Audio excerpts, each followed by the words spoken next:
Working Cows Podcast, episode 115. Welcome to the podcast that gives producers a platform to discuss and share paradigm-challenging practices. Practices that have increased the effectiveness of their operation and the joy that their families have received from this lifestyle.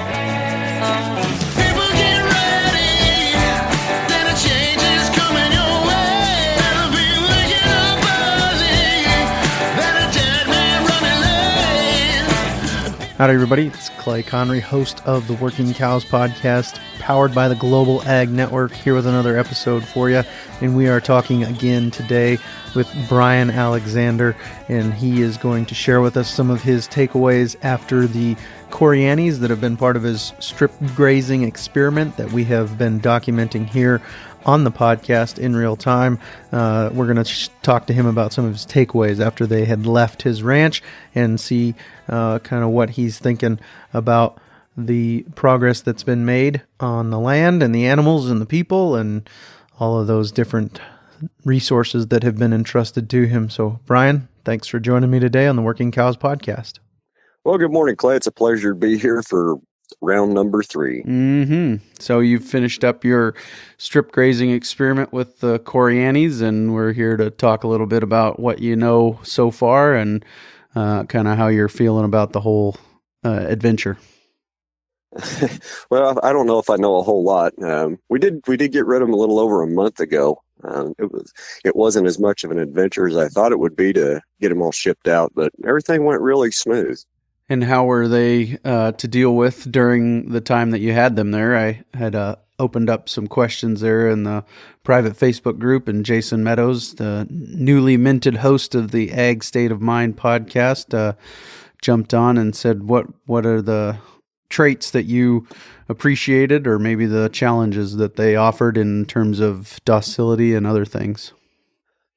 Well, Corianis always have a reputation for being a little bit wild and, liking to travel. And I can understand that. And, well, if you don't make sure they have plenty to eat, make sure they're happy and have plenty of water, I can see how one of them would just, jump clean over a 5-wire barbed wire fence and leave, because I've seen them do it. How docile were they? I'd say when they first came, they were a little bit more wild than some of the other stock I've had. But after a couple weeks on the daily move program, they all settled down and worked right into it. And even when we trailed them out, when we trailed them out of the pasture that I had them in strip grazing, we had to come about 3/4 of a mile cross country, and we had to cross a dirt county road and a blacktop highway to get them over to where we could ship them. And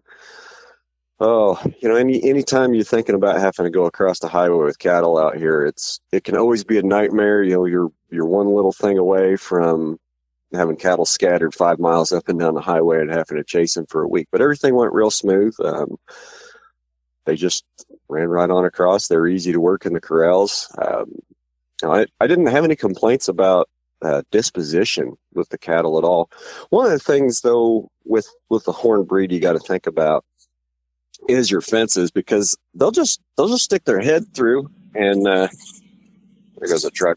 They'll just stick their heads through, and once they get their head through, they'll start munching, and the rest of the body just kind of follows right along. And that works on an electric fence too, because those horns, they don't really get shocked through the horns. Mm-hmm. So you got to pay attention to that. Like I mentioned in the last podcast, we did have the one problem child, but she went home, and after that, we just didn't have any more problems with them getting out or challenging the fence at all. What was the most exciting development to you in terms of the grass, or what you saw on the land? The concentration of biology, the concentration of species. And by that, I'm not just talking about grass. The fungi, the mycorrhizal fungi activity, I think was so much higher where I was strip grazing than any other programs I did with cattle this year. Just because of the increased manure count per acre, increased manure density, I think was a large contributor to seeing a lot of fungus over there this year. And fungus, we got to pay attention to our fungus. Guys will drive by and they'll look at it and go, "Oh, there's a mushroom in the pasture." Well, And if you got one, that's okay. If you got a couple hundred when you drive by them every day, that's even better, because those mycorrhizal fungi are just pathways for plants to talk to each other and to trade nutrients and help each other out with what they need. Were there any resources? I know you mentioned last time Pasture Map was a resource that was very helpful in this experiment, but were there any resources as far as people that you leaned heavily on or asked questions of or sought wisdom from? Oh, I can't really say there are. I mean, there's quite a few people that I did call and have some questions over, but I can't. I wish I could name somebody off the top of my head that really did a lot to help me out. There were quite a few people that gave me just a little bit of guidance here and there. John Coleman Locke, several times early in the season, he helped me work through a couple little things pretty early in the season, I suppose. Sure. What was the nature of some of the help? Do you remember that? Just mostly I was trying to learn how to read the cattle and make sure, I had good gut feel and cattle were getting satisfied on the strip that they were on, and getting some advice from John on how to read the cattle and how to better listen to the cattle and what they were trying to tell me about their nutrition requirements and how I'd fulfilled them for the day previous. How did you manage the balance between high enough stock density and leaving cover and some of those things? I kind of got down to the point where I was, watching gut fill and watching rumen as first, that's what you're looking at first thing in the morning. And, a lot of times I'd come back out in the afternoon, evening, and it's, I was looking at gut fill and how full the rumen was. And then, if they're standing around, they're content an hour or two before dark and they look like they're full, well, I've probably done, I'm okay to that point. I go out the next morning and, I want them to be just a little hungry and just a little eager to move. I don't want them to be mobbed up at the corner, stand there waiting for me to open the fence. That's not what I wanted. I didn't want them scattered out in the pasture, not caring about the fence. I kind of wanted their attention. And as soon as I got the fence out of the way, got to the point where they just slowly walk in and put their heads down and go to work. If you take the fence down and they just, go running in there and go run to the far side and put their heads down, the faster they would move into the new paddock tells me that I didn't quite give them enough to eat the day before. So we might bump that size up just a little bit, 0.1, 0.2 acres, just to give them a little bit more grass, depending on what's out there. And what kind of a resource base are you dealing with as far as rainfall per year and some of those things? Oh, right. So we're in the middle of Kansas, east-west, about 20 miles from Oklahoma. We get average 22, 24 inches of rain a year, but, average is just an average and normal is a setting on a dryer. This year, we're significantly wetter than that. So it was a good year to grow grass, not such a great year to put pounds on beef. And any issues with too much rain and pugging and any of that? Oh, I don't think there's such a thing as too much rain. And pugging, I'm not necessarily familiar with that term. Just making hoof prints and leaving a big... Oh, that's just cultivating the soil and leaving pockets for seeds to land in and, to catch water. That's not a big deal. I don't know why anybody'd worry about that. Yeah. I heard Joel Salatin one time say that's a deep massage. Yeah, you're just massaging the soil and working some other stuff up and maybe giving another seed a chance to germinate and express itself. Absolutely. But I think what we did run into, and this is a little off the subject of Coriones. So I grow some replacement heifers. I had some steers in that, we were tracking gain on. And so we had several different programs on the ranch. And, the grass was great this year. We had plenty of rain. The grass looked fantastic all year. But the steers I had, we really didn't gain that well. And talking to a lot of my other neighbors around, their yearlings underperformed as well. And not just and that's everything from a set stock to a high frequency, high stock density move. And I've talked to people from way out west all the way around the Flint Hills, and kind of everybody's consistently underperformed. And the best explanation I can come up with is sun drought. We got plenty of rain. The temperature was in the right band, but we had too many cloudy days and we didn't get enough sunlight for photosynthesis. And the grass was, the term a lot of people around here use is washy. And I've never understood that. But sun drought, I can understand sun drought. Sure. Yep. Some of the heaviest calves we've ever weaned were calves that were in a very hot, dry summer where the grass cured out early. And my theory, I don't have anything to back this up, my theory is that their rumen isn't as developed, and so it has an easier time processing grass that's more cured than grass that's less cured. But I don't know if there's any peer-reviewed studies to back that up. I definitely don't have one. There's not a lot of peer-reviewed studies to back up anything that most of us say, Clay. Yeah, I appreciate that. So, how were you, or what did the first paddock you went into look like before they got there? Before we turned out? Yep. Oh, there was plenty of residual in there from last year, and this is back in May, so it's I'm a little fuzzy that far back, but I'd have to go back and look at pictures. It was cured down. It was pretty rank. Last year, I stuffed 200 heifers in there for 28 days, and granted, it's 250 acres, and I couldn't even hardly tell I'd put anything in there the year before when I turned the Corrientes out in May. There was plenty of grass for them to eat, and the green was just starting. We had good cool season growth, and the worm season we were just starting to wake up. Mm-hmm. I don't think that really answered your question. No, that's good. I'm more interested in what that same paddock looked like when they left. I mean, not when they left for the first graze, but when they left on the truck, left the Alexander Ranch. Right. So some of the first stuff that I grazed that I came through twice first, it looked the best. The stuff that I came through later, it doesn't look quite as good. And I can also attribute that to, I had a lot of rest early, then we grazed it 60 days of recovery, and then we grazed the crap out of it right before everything went dormant. So I can almost see a stair step in there, or not a stair step, but I can go down to, what had over 60 days of rest on it or 60 days of recovery on it before we shipped out, and what the last couple were. Sure. And you can kind of drive that 60-day circuit and go backwards in time and see the difference. So would you, or how would you approach it if you were going to do this again next year? Not that you are, but if you were going to do it again next year, how would you approach it? Would you want to be in this same spot next year, or would you want to take this experiment to a different place on the ranch? Oh, it's entirely possible. I'll strip graze again down there next year just because it's set up for it, and it's a good, easy, convenient spot to do it. And I kind of know some of the challenges.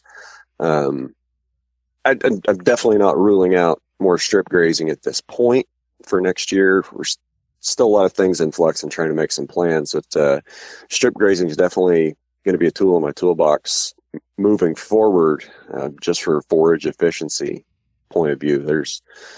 It was so efficient in getting the cattle to harvest the forage that was there. I can't ignore that looking into the future and looking at trying to make a living out here in the future. Obviously, you would probably start in a different place next year than you did this year, I'm assuming. Oh, yeah. You don't want to start in the same place every year. If you start in the same place every year, do the same thing every year, you're overgrazing. Kind of promote some monocultures. Yeah, very good. And do you see any new species popping up this year already or not? I wouldn't say I've seen new species. According to the grass books and the university researchers, almost every grass that can be found in this part of the world, almost every grass or forb or that can be found in this part of the world can be found on the ranch. So as far as new things I've never seen before, I'm not really seeing that. But am I seeing more things that are less common? Absolutely.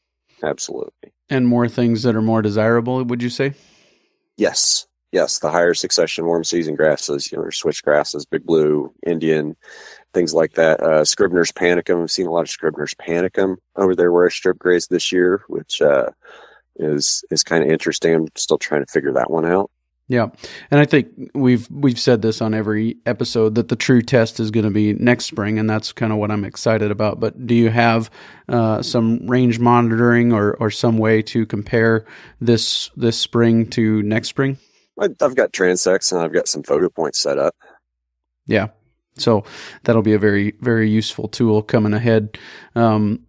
One thing, and not to totally change gears, but one thing that I know just from our conversations is that you have been very involved and are planning to be very involved in some continuing education going forward.